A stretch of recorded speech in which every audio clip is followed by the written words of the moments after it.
Graça e paz, Deus abençoe a todos. Estamos de volta para continuarmos falando sobre oração. Continuarmos falando sobre oração e voltamos ao livro aqui, Um Método para Oração, do Matthew Henry, como aproveitarmos a liberdade que temos em nome de Cristo Jesus para comparecermos, para estarmos diante de Deus.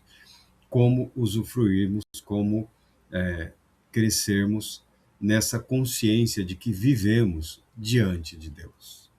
O Deus invisível, o Deus intocável, mas ao mesmo tempo sempre presente conosco. E o livro propõe, é um material de excelência, é um material de referência para quase todos os outros livros de oração aí nos últimos muitos anos.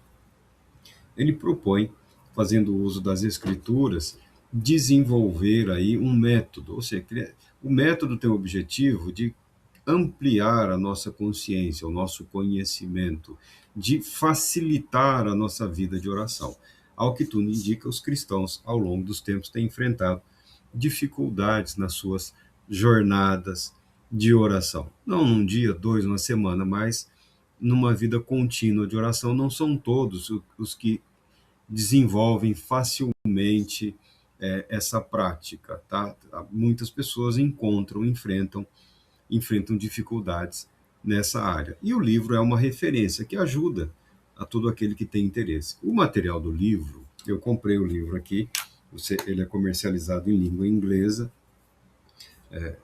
o material é enviado direto da editora que prepara o material, mas você pode encontrar também na internet o domínio, a página desse livro, desse material. É um método para oração, Matthew Henry. Está na internet lá.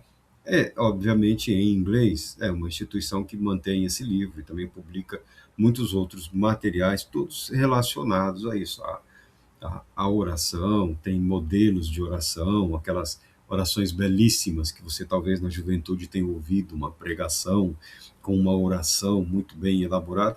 Essas orações aí são orações que têm sido transmitidas ao longo dos anos e os pregadores, cada qual, segundo a sua capacidade, fazem as suas adaptações às suas realidades. Outros preferem desenvolver aí as suas próprias ferramentas de oração. Contudo, o material é para ajudar, o material é para auxiliar.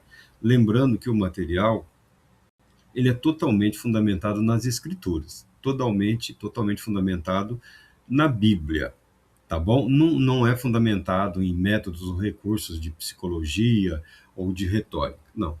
Ele é fundamentado, tem como base as Sagradas Escrituras. E nesse primeiro capítulo, em que nós ainda estamos, aí na introdução, o autor está falando da primeira fase, né, da oração, que é a adoração, que é o reconhecimento de Deus pelo que ele é.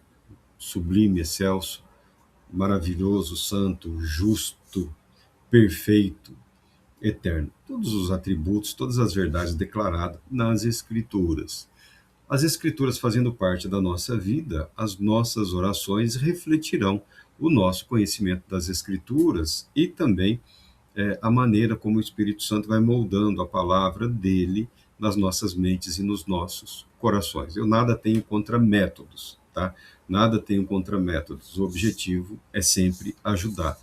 A ferramenta é para auxiliar, não é para preparar um profissional, tá bom? É para encorajar a pessoa de ânimo e de espírito voltado para Deus. Portanto, um material devocional. É um material que pode ser muito útil na prática devocional também. Então, quando nos apresentamos diante de Deus, fazendo uso da liberdade que para nós foi conquistada por Cristo Jesus, nós precisamos ter em mente algumas coisas. E é importante que nós sejamos capazes de reconhecer que Deus é um Deus de pureza imaculada e retidão perfeita. Ou seja, Deus é santo, Deus é santo, Deus é santo, Deus é puro, Deus é perfeito, Deus é bom. Num mundo todo torto no qual nós vivemos, essas expressões muitas vezes não encontram muito espaço na, na nossa visão diária, que vivemos num mundo dominado pelo pecado, num mundo contaminado pela injustiça e num mundo em que a retidão e a perfeição quase não encontram lugar. Essa é uma realidade da experiência humana desse lado da eternidade. Mas quando nos voltamos para Deus, precisamos reconhecer que Deus está totalmente isento de corrupção, de falha, de erro.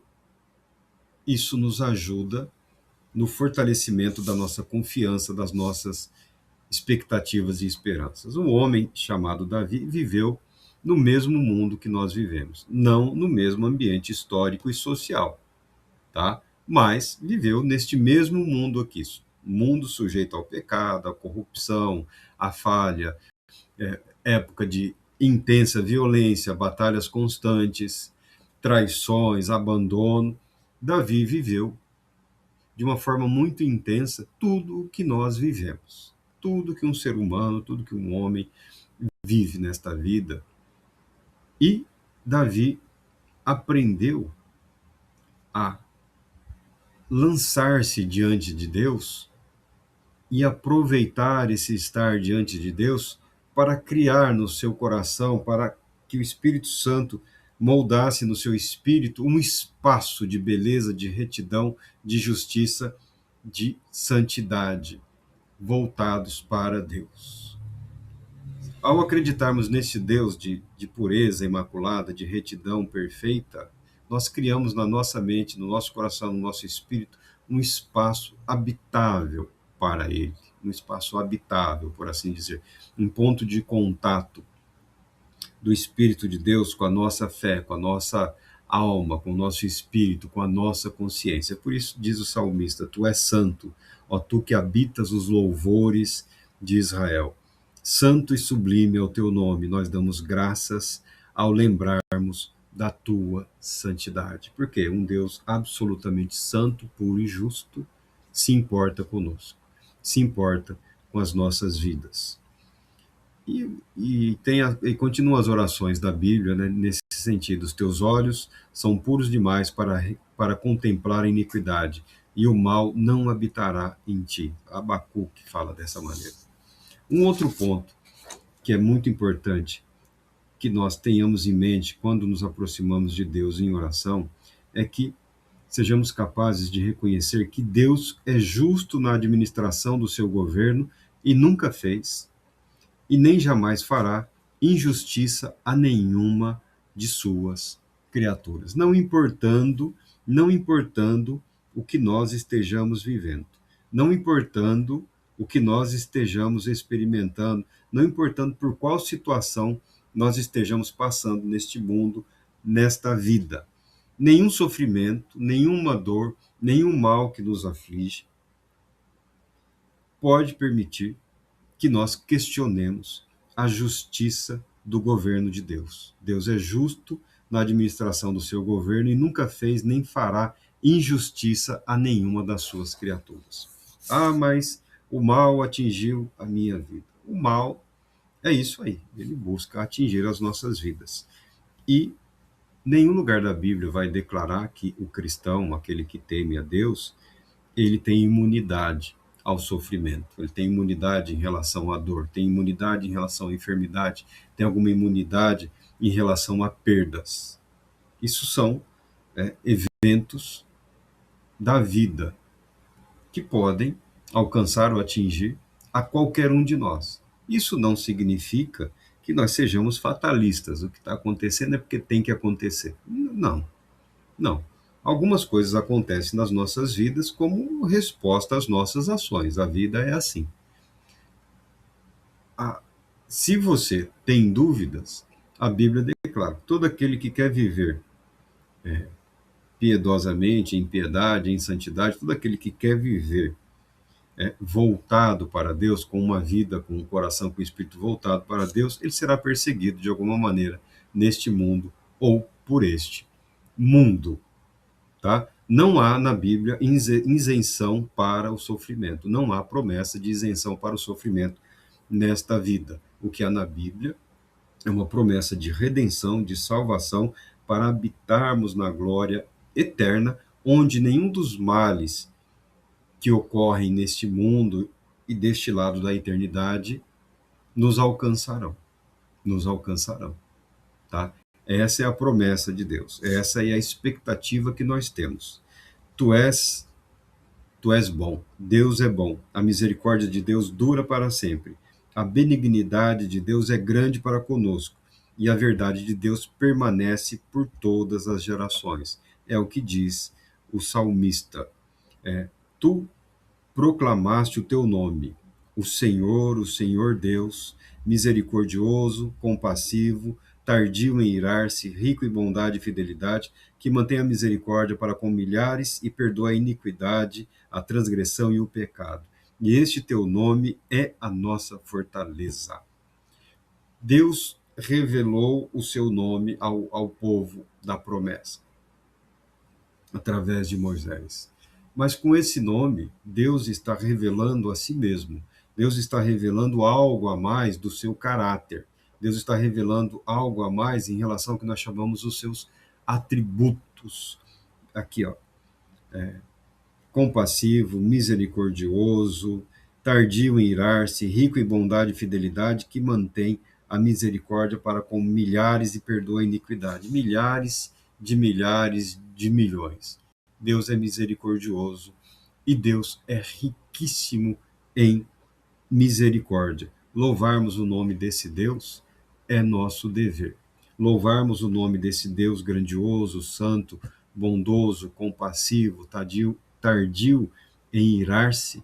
Deus adia a manifestação da sua ira contra o pecado neste mundo. Deus tem adiado. Um dia a ira de Deus será derramada contra o pecado. Um dia isso vai acontecer. E nós, desde já, louvamos a Deus por isso, porque a ira de Deus decorre da sua justiça, decorre da sua santidade. Deus não deixará nenhum mal impune, Deus não deixará nenhum pecado sem a sua devida recompensa.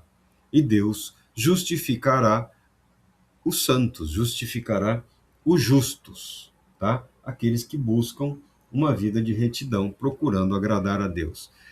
Justificação, ou aqueles que são justificados, não significa perfeitos, em termos absolutos, mas reservados para a perfeição, preparados continuamente para a perfeição. A perfeição só será possível na glória eterna, na vida eterna.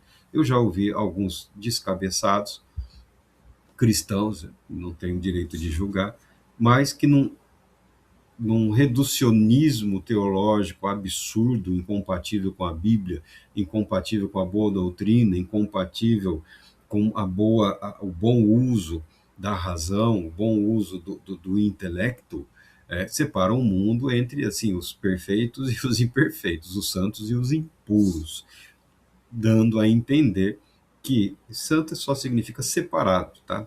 Santificado é separado. Da ideia espiritual é para uso exclusivo de Deus, separado para a glória de Deus, caso Deus queira fazer uso. Então, a santificação é uma separação para, não tem o poder de impor nada a Deus.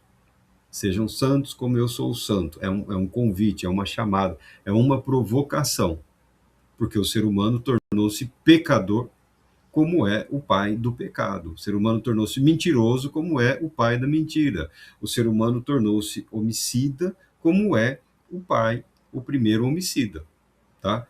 Então, Deus convida para a santidade, como Deus é santo.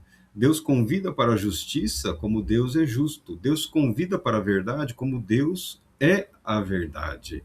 Ou seja, a convocação, ela é, a princípio, um separar-se do pecado, separar-se da injustiça, separar-se do mal, separar-se da maldade, da malignidade e reservar-se para uso exclusivo de Deus, do Espírito Santo de Deus. Outra coisa que nós podemos e devemos ter em mente, que o autor aqui nos coloca, também extraindo das Escrituras, é que a verdade de Deus é inviolável, tá bom? A verdade de Deus é inviolável. A palavra de Deus não pode ser quebrada. A palavra de Deus não pode ser corrompida. A palavra de Deus não pode ser alterada. A palavra de Deus não pode ser manipulada. Quem pensa que está conseguindo fazer essas adaptações convenientes da palavra de Deus, está enganando a si mesmo e sendo enganado pelo espírito do erro.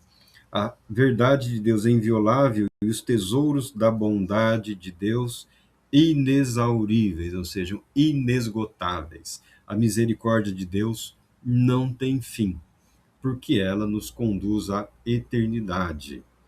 A bondade, a justiça, a santidade, o amor de Deus não se esgotam, não se esgotarão nunca, porque Deus é absolutamente perfeito e essa perfeição de Deus será por nós continuamente experimentada por toda a eternidade. Louvado seja Deus que nos conduz em triunfo nesse mundo completamente derrotado. Diz aqui o texto sagrado: Deus é bom e a misericórdia de Deus dura para sempre. A benignidade de Deus é grande para conosco e a verdade de Deus permanece por todas as gerações. É sempre o salmista.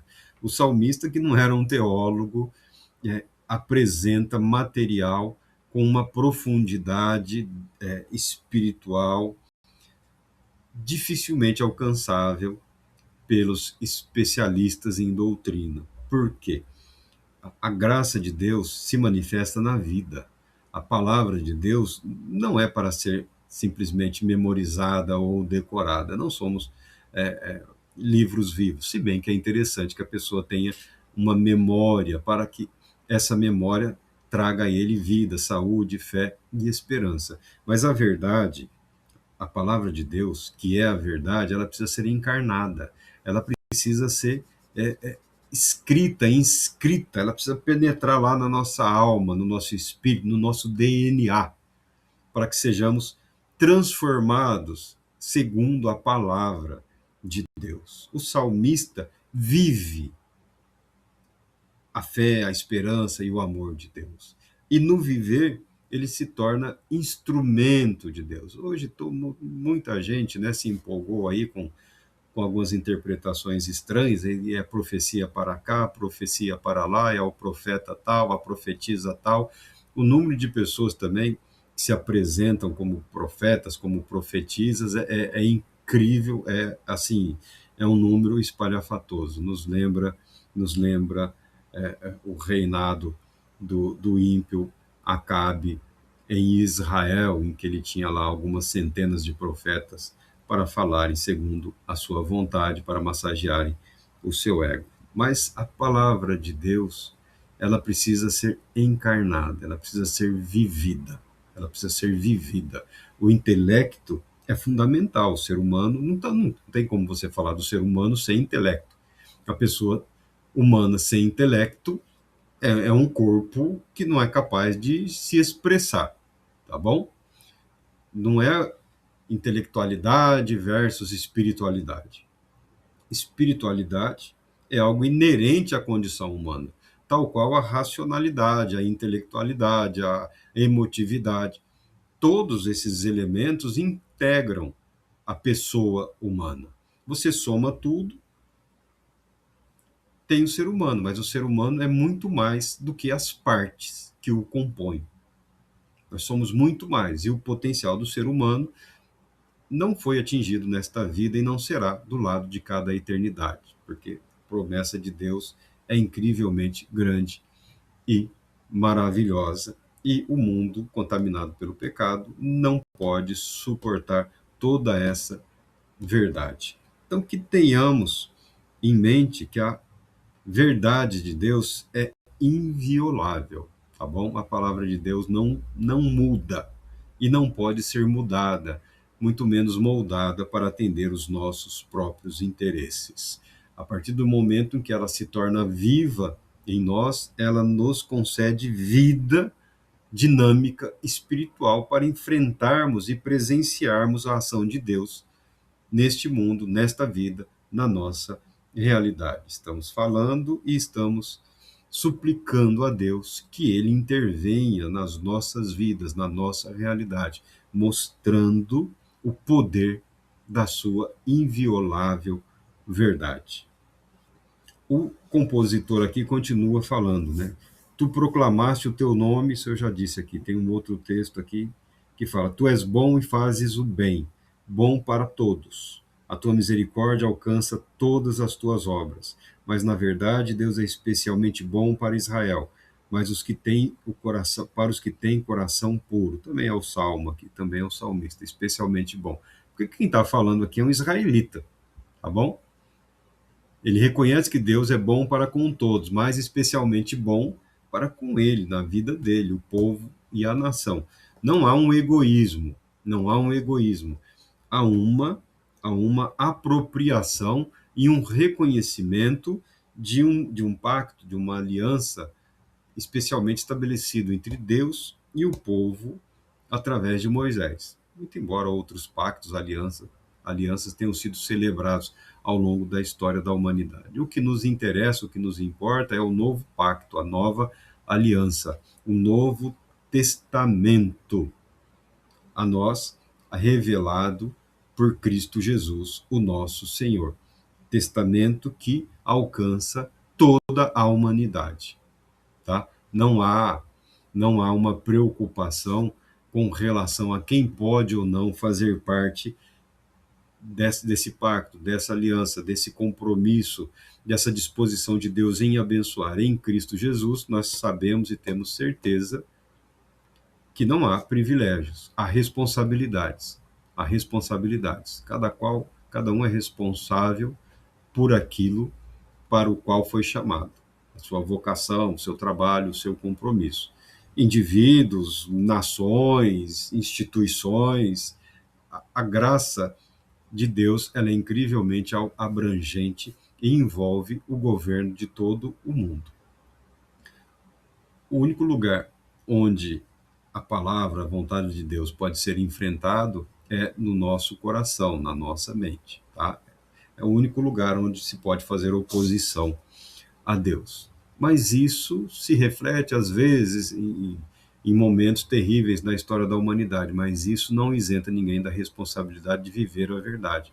Porque da mesma maneira em que o ser humano pode opor-se, pode até negar a graça, o amor de Deus, a vontade de Deus, ou um Deus que age para favorecer aqueles que nele temem, ou para preservar, ou para santificar, justificar, ou conduzir em verdade, ainda que alguns questione, isso não muda o estado de fé daqueles que creem, porque a fé é algo de foro íntimo, é espiritual, é algo que está na alma, é algo que faz parte é, da essência do ser humano, tal qual a rebelião daquele contaminado pelo pecado. Podemos viver na graça, proclamando a graça, experimentando a graça de Deus, a verdade inviolável de sua palavra, ainda que o ambiente externo não seja favorável. Aí, mudando a linguagem, isso se torna um testemunho, tá bom? Por fim, mesmo depois de termos dito tudo o que podemos sobre as gloriosas perfeições da natureza divina, ficamos infinitamente aquém do mérito do assunto. Tudo o que podemos e devemos falar em termos de louvor a Deus, da grandiosidade de Deus, da santidade, da justiça, da bondade, do amor, da fidelidade, de como a sua palavra é inviolável, de como a sua verdade é inquestionável, de como o seu poder é maravilhoso e sempre presente, nunca teremos esgotado a verdade em relação a Deus em todos esses temas. Ou seja, nunca nos cansaremos de Deus. Nunca nos cansaremos de Deus. Sempre e por toda a eternidade estaremos aprendendo mais e mais de Deus. E se aqui já louvamos esse Deus, glorificamos esse Deus, imagina quando alcançarmos a glória eterna, conscientes que estaremos de tudo o que Deus fez por nós e de tudo que se apresenta pelo futuro. Será uma vida de intenso louvor e adoração ao Todo-Poderoso Deus, tal qual você vê nas figuras reveladas a João no livro de Apocalipse. Eis que estes são apenas trechos dos teus caminhos, e com pouco se ouve falar de Deus. Mas o trovão do seu poder, quem o pode compreender? É Jó falando. E Jó continua. Quanto ao Todo-Poderoso, não podemos compreender. Ele é excelente em poder, em juízo e em abundância de justiça, e está exaltado muito acima de toda bênção e louvor. Não só Jó fala disso, mas os profetas também falam, e também o salmista fala sobre isso. Toda a palavra de Deus dá testemunho da inesgotável riqueza da graça, do amor, da justiça, da santidade, da bondade e da fidelidade de Deus. Deus